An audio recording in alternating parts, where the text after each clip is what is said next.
Look, if you want to listen to the talking heads on television mention nonsensical stuff when it comes to college football, be my guest. I get a good laugh out of it. In fact, it actually is very enjoyable. But if you want to hear factual information, this is the place to be. And a lot of people right now are saying that Manny Diaz does not deserve to be a head coach again, and that Manny Diaz will fail when he gets the next opportunity. I politely disagree because if you look at the track record so far at Miami, things aren't going so well for Mario Cristobal in year two. But let's talk about what will happen if Manny Diaz is named Duke's next head coach in place of Mike Elko. If you are new here, welcome on into the channel. My name is Cole Thompson. I'm a radio show host based in Houston, and I talk college football daily. So if this is the type of content you enjoy, make sure that you subscribe to the channel down below. Leave a comment telling me what you think of Manny Diaz potentially being a head coach again. Tell your friends, your family, your mortal enemies, your best of bros, your workout buddy, your fraternity brothers, your entire church congregation, and the drunk passed out guy in a Waffle House parking lot about this channel. Make sure you follow me on social media at Mr. Cole Thompson. That way, we can continue to talk college football. So according to ESPN's Pete Thamel, it is likely that Penn State defensive coordinator Manny Diaz will replace Mike Elko in Durham, North Carolina as the Blue Devils' next head coach. For starters, this is a slam dunk hire for a multitude of reasons, but let's start off with the main thing. Your bread and butter at Duke underneath Mike Elko was defensive formalities and defensive success. Mike Elko turned a unit that ranked 127th in scoring into a top 35 defense in a year.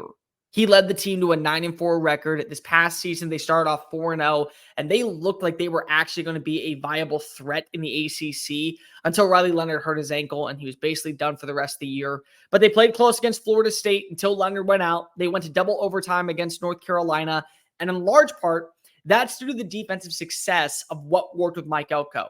So defense continues to prosper. Defense continues to thrive in Durham. Why not go ahead and change the formula? Why not go ahead and leave what works?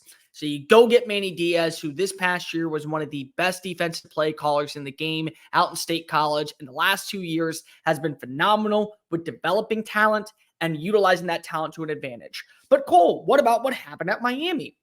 You're right. Okay, so let's talk about that real fast. I never thought Manny Diaz was ready for a Power 5 job. When he got hired, initially, he was already at Temple. He was replacing Jeff Collins, who had left to go become the head coach at Georgia Tech. And then about 2 weeks later, it was found out that you're losing Mark Richt. He is taking an indefinite leave. He's leaving coaching. He wants to retire. So they go and they bring back Manny Diaz. And I thought, well, Diaz understands the defense. There's a lot of the same players that would probably stick around because of the likelihood of him and the likeness of him.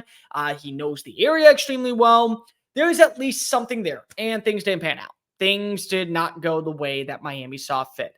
Year one was a little bit of a travesty. They went 6-7. Year two, they went 8-3. They actually ended up finishing in the top 25 of the AP poll that year.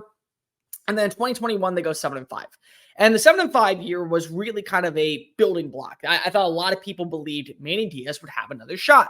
Just one more year to finalize the offense. You know, you got some good things out of a guy such as Tyler Van Dyke.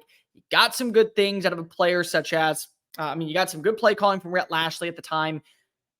And then Mario Cristobal becomes available. And the NIL collective is starting to get big. And the Board of Regents is like, we want to bring home the pride of South Beach. So Manny Diaz is shown the door. And what does Manny Diaz do? Well, he revitalizes himself by becoming a very serviceable defensive-minded coach underneath James Franklin. And this is something that I think is very poignant when you look at the history of what good coaches do a second time around. They learn from their mistakes, they go back to the baseline, and then they finalize what works for them, and they make sure they don't put themselves in a negative situation.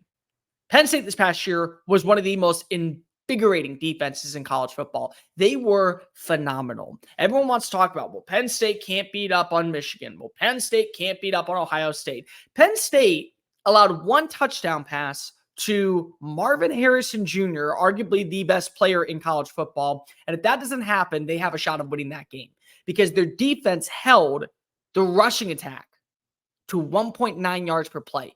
That is unheard of. This was one of the league's best defenses in college football. They ranked inside the top 10 in total yards allowed, in points per game, in passing defense. And the year before, they also finished with the number 16 defense nationally, and they got a win in the Rose Bowl over Utah. So defensive-minded coaches usually have an emulation of understanding I need to hire the right offensive guy to lead my program. It's a lot of the times why I say sometimes it's better to get a good defensive coach, because if they will stick around, they will build a foundation, they will prosper, they will thrive, and they will be able to get the right offensive minds in the building. And as soon as they're having to go get a job as a head coach, you already know that you have someone waiting in the wings. And that's why I really wanted John Summerall to be the hire at Mississippi State. It's why I actually am a lot higher than most when it comes to Mark Stoops when he was in the running for Texas A&M, or Mike Elko when he did get the job in College Station,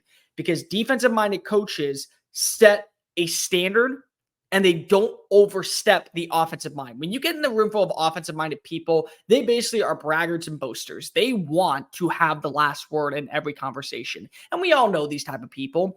But defensive-minded people, in my opinion, they talk low, they talk slow, and they don't talk too much. They allow their on-field work to do most of the heavy lifting. And I think that this is a really smart hire when it comes to Duke. They want to be a very physical, enforcing team.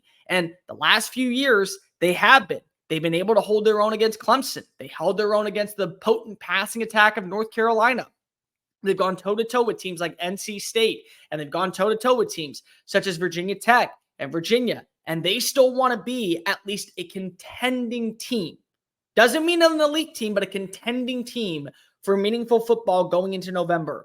You get a guy like Manny Diaz to lead the charge, you find yourself in a very good situation. Exceptional when it comes to developing defensive lines, exceptional when it comes to finding the right places. And he also knows the entire country. He's been everywhere. He was at Temple for a second, Mississippi State, Middle Tennessee, NC State. He gets the state of Florida because he's from Miami. He also began his career at Florida State before going down to Miami. He knows Louisiana. He knows how to work the transfer portal in his favor. He got a lot of players to come to State College last year. This is a good hire if you're Nina King. If you are Nina King, you should be on cloud nine, because if you landed somebody who emulates the same type of morals and values of what you wanted when you got Mike Elko, and you got a guy who knows how to work with fewer talents, in my opinion. He was able to turn 3 stars into 5-star talents. He was able to turn 2 stars into quality names that you heard on Sundays. And he was able to get the best version of those players out in Coral Gables and this past year up at Penn State. And by the way, for those of you who are sitting out here saying, but what about Miami? What happened with the crap job there? Miami is 12-12 underneath Mario Cristobal. Let me just make that abundantly clear. Miami is 500 under the guy that they said was better than Manny Diaz. Manny Diaz went 21-15.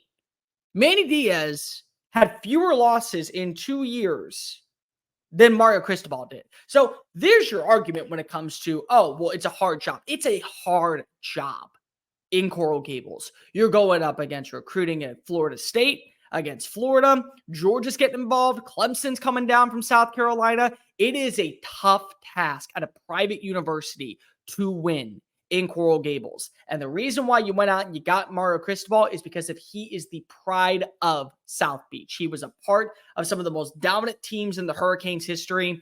But don't say that Manny Diaz is a bad coach. Manny Diaz can do exactly what Mike Elko did, and he can do it in the same amount of time. 9 wins with the right quarterback, with building up a defensive line, very plausible in Durham. 8 wins, probably what you're expecting from year to year. You're an 8-4 team. You're a 9-3 team. Maybe you can be a 10-2 team. And one year we'll talk about Diaz playing for a shot at maybe going all the way to an ACC title and a college football playoff. I like this hire. I think it's a very smart hire. And it's also really good when it comes to you getting a name that will eventually hurt potentially an opponent down the line. Because you don't know what's going to happen with Penn State. Maybe one day you are playing in the college football playoff and Penn State's now struggling defensively.